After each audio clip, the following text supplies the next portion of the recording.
Telugu top choreographer అయిన Johnny master పై అత్యాచారం case నమోదవడంతో ఇప్పుడు ఈ విషయం టాలీవుడ్ ని షేక్ చేస్తోంది.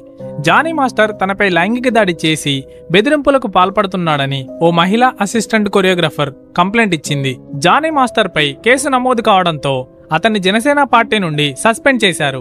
జానీ మాస్టర్ అసలు పేరు షేక్ జానీ బాషా. అతను ప్రస్తుతం కొరియోగ్రాఫర్ల అసోసియేషన్ కు అధ్యక్షునిగా కొనసాగుతున్నాడు. తనపై పలుమార్లు అత్యాచారం చేశాడని గతంలో జానీ మాస్టర్ టీంలో పనిచేసిన ఓ మహిళా అసిస్టెంట్ కొరియోగ్రాఫర్ ఇచ్చిన ఫిర్యాదుతో నార్సింగి పోలీస్ స్టేషన్ లో ఆదివారం జానీ మాస్టర్ పై అత్యాచారం కేసు నమోదైంది. కంప్లైంట్ ఇచ్చిన మహిళా బాధితురాలు రాయదుర్గం పోలీస్ స్టేషన్ లో ఫిర్యాదు చేసింది. దాన్ని 0 FIR గా నమోదు చేసి నార్సింగి పోలీస్ స్టేషన్ కు ట్రాన్స్ఫర్ చేశారు. 2017లో ఒక షోలో జానీ మాస్టర్ కు బాధితురాలు పరిచయం అయింది. 2019లో అతని టీంలోనే అసిస్టెంట్ కొరియోగ్రాఫర్ గా జాయిన్ అయింది. ఒక సినిమా షూటింగ్ కోసమని తను, జానీ మాస్టర్ మరియు మరొక 2 మహిళలతో పాటు ముంబైలోని ఒక హోటల్లోకి వెళ్లారు. ఆ హోటల్లోనే జానీ మాస్టర్ తనపై అత్యాచారం చేశాడని, ఇది ఎవరికైనా చెబితే పని నుండి తీసేస్తానని, సినిమా ఫీల్డ్ లో ఎక్కడా అవకాశాలు రాకుండా చేస్తానని బెదిరించాడని ఆ యువతి తెలిపింది. ఆ సంఘటన తర్వాత ఆ బాధితురాలు ఆ విషయాన్ని ఎవ్వరితోనూ చెప్పలేదు. దీన్ని అడ్వాంటేజ్ గా తీసుకున్న జానీ మాస్టర్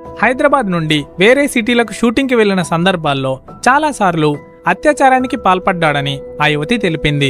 అంతేకాదు షూటింగ్ టైంలో కూడా వ్యానిటీ వ్యాన్ లో చాలా సార్లు అసభ్యంగా ప్రవర్తించేవాడని, లైంగిక వాంఛ తీర్చనందుకు ఒకసారి జుట్టు పట్టుకుని తలను అద్దానికేసి కొట్టాడని ఆ బాధితురాలు చెప్పింది.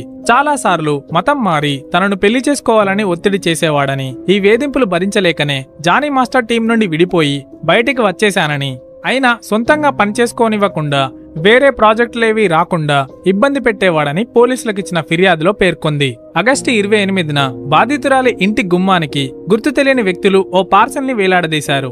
అందులో మగబిడ్డకి కంగ్రాచులేషన్స్, కేర్ఫుల్ గా ఉండని అందులో రాసుందని ఫిర్యాదులో బాధితురాలు పోలీసులకు వివరించింది. దీనిపై FIR నమోదు చేసిన పోలీసులు బాధితురాలని విచారించి సాక్ష్యాలు సేకరించి ఇన్వెస్టిగేషన్ ని ముందుకు తీసుకువెళ్తామని నార్సింగి స్టేషన్ ఇన్స్పెక్టర్ హరికృష్ణ మీడియాకు తెలిపారు. ఈ విషయంపై టాలీవుడ్ లోని కొరియోగ్రాఫర్లందరూ సమావేశం కానున్నారు. ఆ సమావేశంలో చర్చించి యూనియన్ బైలాస్ ప్రకారం జానీ మాస్టర్ ని కొరియోగ్రాఫర్ అసోసియేషన్ యొక్క అధ్యక్ష పదవి నుండి తీసేయాలని మిగతా కొరియోగ్రాఫర్లందరూ డిమాండ్ చేస్తున్నారు.